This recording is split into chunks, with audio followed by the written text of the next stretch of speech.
Seandainya Allah biarkan bumi ini pada tabiatnya dan kita berjalan di atasnya, dan Allah biarkan tidak dibuat menghampar bumi ini, tidak dibuat terasa menghampar, kita semua ketakutan. Perhatikan seekor semut kita letakkan di atas bola, lalu kita putar tuh bola itu, maka pasti semut kadang-kadang di bawah, di atas, di bawah, di miring. Nah coba, kita akan terlempar kalau tidak karena pertolongan Allah Subhanahu wa Ta'ala. Betapa Allah Maha Kuasa. Masih kurang apa kebaikan Allah, saudaraku rahimakumullah? Pantaskah kita membalas semua nikmat ini dengan dosa-dosa, dengan kekafiran, dengan kesombongan? Na'udzubillah min dzalik. Ini baru satu nikmat. Allah mengajak melihat bumi. Alam naj'alil arda mihada. Kata mihad ini satu akar kata dengan al-mahdu, artinya pangkuan. Utlubul ilma minal mahdi ilal lahad. Carilah ilmu dari sejak di pangkuan seorang ibu sampai masuk ke liang lahat.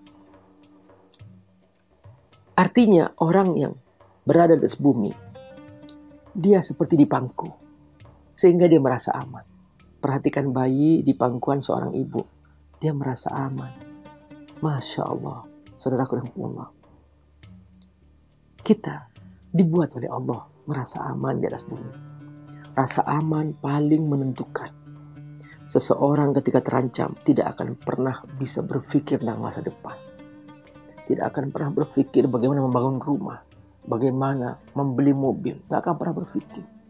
Ketika Anda diberi rasa aman, jangan melupakan Allah.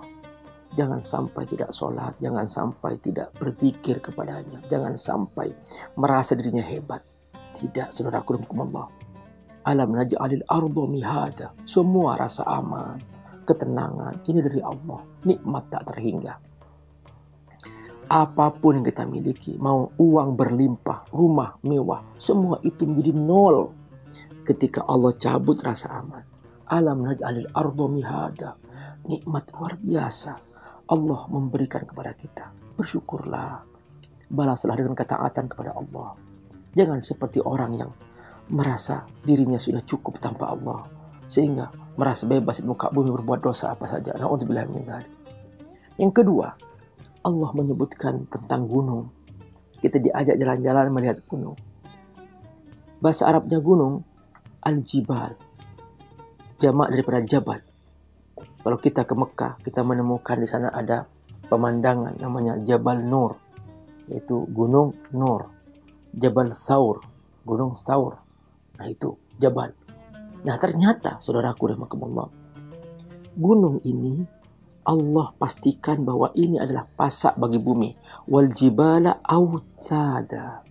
Aku yang menjadikan ini. Makanya Allah menggunakan kata alam naj'al. Akulah yang menjadikan ini. Jadi gunung jangan dikira itu hanya pemandangan biasa. Sehingga banyak orang mau kemana? Ke puncak. Untuk apa? Berbuat dosa. Mabok di atas gunung. Na'udzubillah min dzalik. Mengapa kok membalas nikmat Allah dengan dosa-dosa seperti itu? Keterlaluan.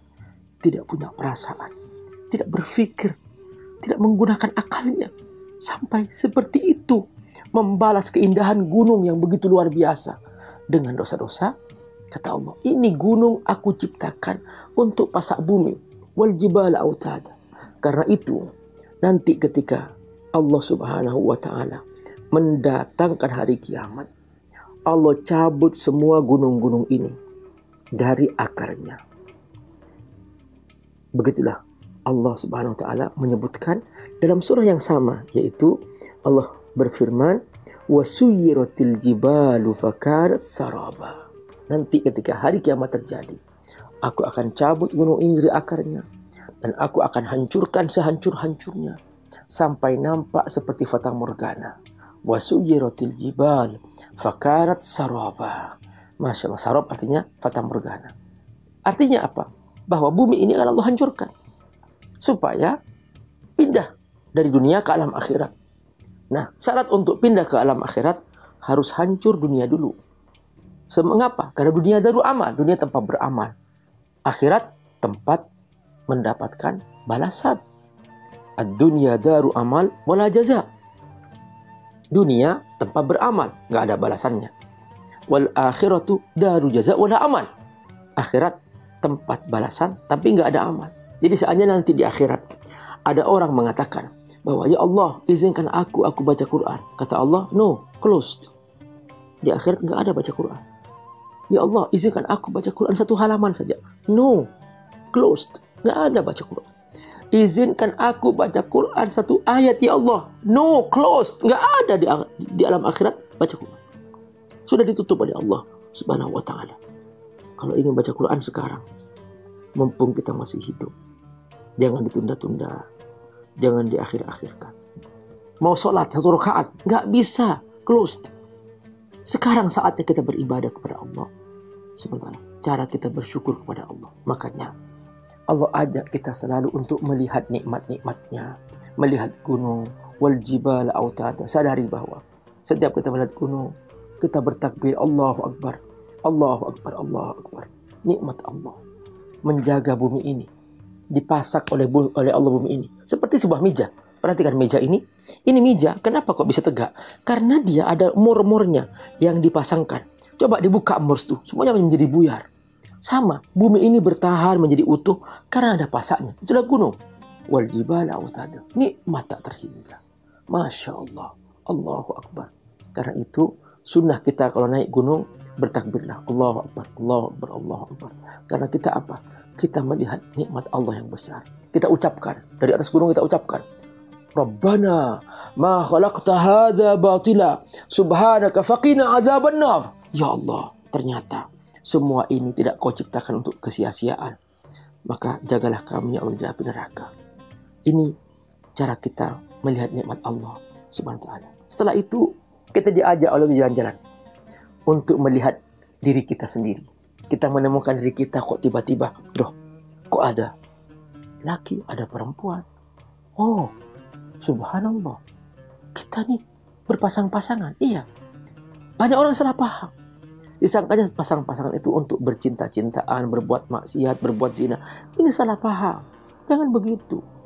Allah telah memberikan aturan bahwa berpasang-pasangan ini adalah lil hifaz al haya al insaniyah, untuk menjaga keberlanjutan hidup. Bahwa seandainya yang Allah ciptakan hanya laki-laki saja, manusia sudah musnah. Seandainya yang Allah ciptakan hanya perempuan saja, manusia sudah musnah. Tapi Allah ciptakan laki dan perempuan untuk menikah dengan sah, bukan dengan asal-asalan, bukan dengan cara berzina. Na'udzubillah min dzalik. Perhatikan ayat tentang zina dalam Al-Quran. Allah hubungkan dengan pembunuhan. Ya, perhatikan. Wala taqrabuz zina, innahu kana fahishatan wa sa'a sabila. Janganlah kamu berbuat zina. Sesungguhnya itu perbuatan yang kotor. Lalu setelah itu Allah firman apa? Wala taqtulun nafsal lati harramallahu illa bil haq. Janganlah kamu membunuh jiwa.